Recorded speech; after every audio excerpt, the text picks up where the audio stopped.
केंद्रीय गृह और सहकारिता मंत्री अमित शाह आज पुणे में गृह मंत्रालय की पश्चिमी क्षेत्रीय परिषद की 27वीं बैठक की अध्यक्षता करेंगे।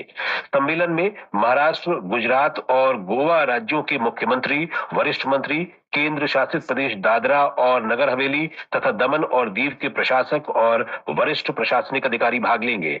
गृह मंत्री जनता सहकारी बैंक के प्लेटिनम जुबली वर्ष के समापन समारोह में शामिल होंगे और जनपद पुणे में प्रधानमंत्री ग्रामीण आवास योजना के दूसरे चरण के लाभार्थियों को स्वीकृति पत्र भी वितरित करेंगे।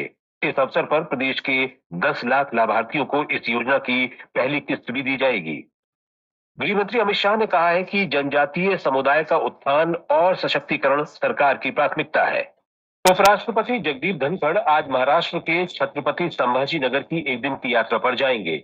वे छत्रपति संभाजी नगर में बाबा साहेब डॉक्टर भीमराव अंबेडकर मराठवाड़ा विश्वविद्यालय के 65वें दीक्षांत समारोह की अध्यक्षता करेंगे। उपराष्ट्रपति जगदीप धनखड़ ने कहा है कि सतत विकास अब केवल विकल्प नहीं बल्कि यही एकमात्र रास्ता है।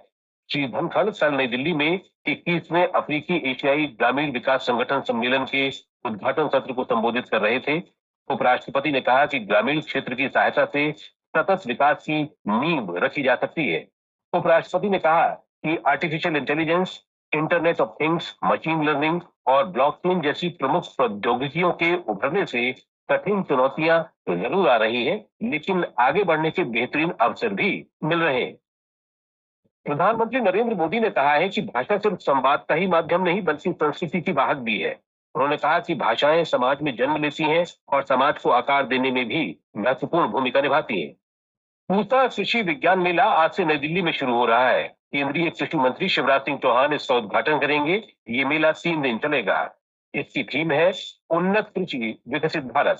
मेले में भारतीय कृषि अनुसंधान संस्थान द्वारा विकसित नई प्रौद्योगिकी और नई किस्में प्रदर्शित की जाएंगी। इसके अलावा भारतीय कृषि अनुसंधान संस्थान, कृषि विज्ञान केंद्रों, किसान उत्पादक संगठनों, उद्यमियों और स्टार्टअप की आशाजनक प्रौद्योगिकियों, उत्पादों और सेवाओं पर भी प्रदर्शनी आयोजित की जाएगी। दिल्ली विकास प्राधिकरण आज से 2 दिवसीय वार्षिक पुष्प महोत्सव कैलाश का आयोजन कर रहा है। द्वारका के सेक्टर 16D में आयोजित होने वाले इस पुष्प महोत्सव में पर्यटक देशी और विदेशी फूलों की विभिन्न किस्मों को देख सकते हैं।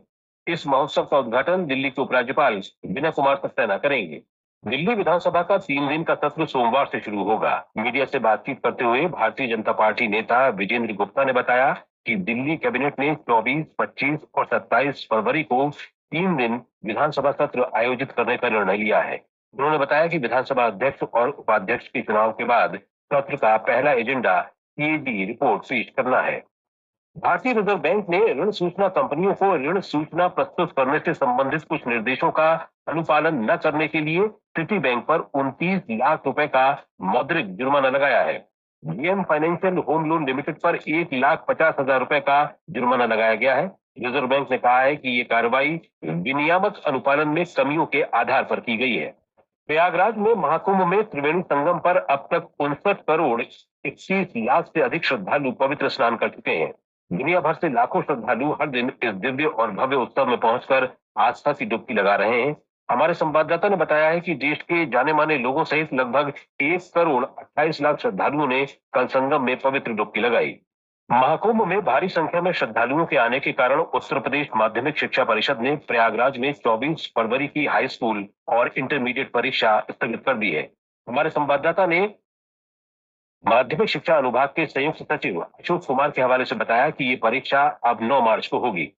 कक्षा 10 के विद्यार्थियों को प्राथमिक हिंदी विषय की परीक्षा पहली पाली में सवेरे 8:30 बजे से पौने 12 बजे तक निर्धारित की गई थी और स्वास्थ्य सेवा विषय की परीक्षा दूसरी पाली में दोपहर बाद 2 बजे से शाम 5:15 तक होनी थी। इसी तरह इंटरमीडिएट के विद्यार्थियों के लिए पहली पाली में सैन्य विज्ञान और दूसरी पाली में हिंदी की परीक्षा होनी थी। अब प्रयागराज के विद्यार्थियों के लिए 24 फरवरी की परीक्षा 9 मार्च को आयोजित की जाएगी। परिषद के सचिव भगवती सिंह ने बताया कि परीक्षा कार्यक्रम केवल जनपद प्रयागराज के विद्यार्थियों के लिए संशोधित किया गया है। शेष जिलों में हाई स्कूल और इंटरमीडिएट की परीक्षाएं पूर्व निर्धारित कार्यक्रम के अनुसार आयोजित की जाएंगी। मध्य प्रदेश अधिकतम गिद्धों वाला राज्य बन गया है। वन विभाग की राज्य स्तरीय गणना में गिद्धों की संख्या बढ़कर 12,981 हो गई है। अमेरिका में एक संघीय न्यायालय ने राष्ट्रपति डोनाल्ड ट्रंप के विविधता, समानता और समावेशन कार्यक्रमों के लिए सरकारी सहायता में कटौती करने वाले आदेश पर रोक लगा दी है। बाल्टीमोर में न्यायाधीश एडम एबल्सन ने अपने फैसले में कहा कि ये आदेश अभिव्यक्ति की स्वतंत्रता का उल्लंघन है और मुकदमा जारी रहने तक इस पर रोक रहेगी। मौसम विभाग ने देश के पूर्वी हिस्सों में कल तक आंधी, बिजली और ओलावृष्टि के साथ छिटपुट बारिश का अनुमान व्यक्त किया है। आज पश्चिम बंगाल की गांगेय क्षेत्र, झारखंड और ओडिशा में अलग अलग स्थानों पर ओलावृष्टि हो सकती है। जम्मू कश्मीर, लद्दाख, गिलगित बाल्तिस्तान, मुजफ्फराबाद और हिमाचल प्रदेश में गरज के साथ हल्की बारिश या बर्फबारी होने के आसार हैं। चुनावों में कथित अमेरिकी फंडिंग को सरकार द्वारा गंभीरता से लिए जाने को आज के सभी अखबारों ने पहली खबर बनाया है। दिल्ली में नई सरकार राजनीतिक प्रतिशोध से काम नहीं करेगी, मुख्यमंत्री रेखा गुप्ता का ये बयान नवभारत टाइम्स के मुख्य पृष्ठ पर है। दुनिया से प्रतिस्पर्धा और तेज विकास के लिए भारतीय सोच वाले नेतृत्व की जरूरत, पीएम मोदी के शब्द अमर उजाला में है।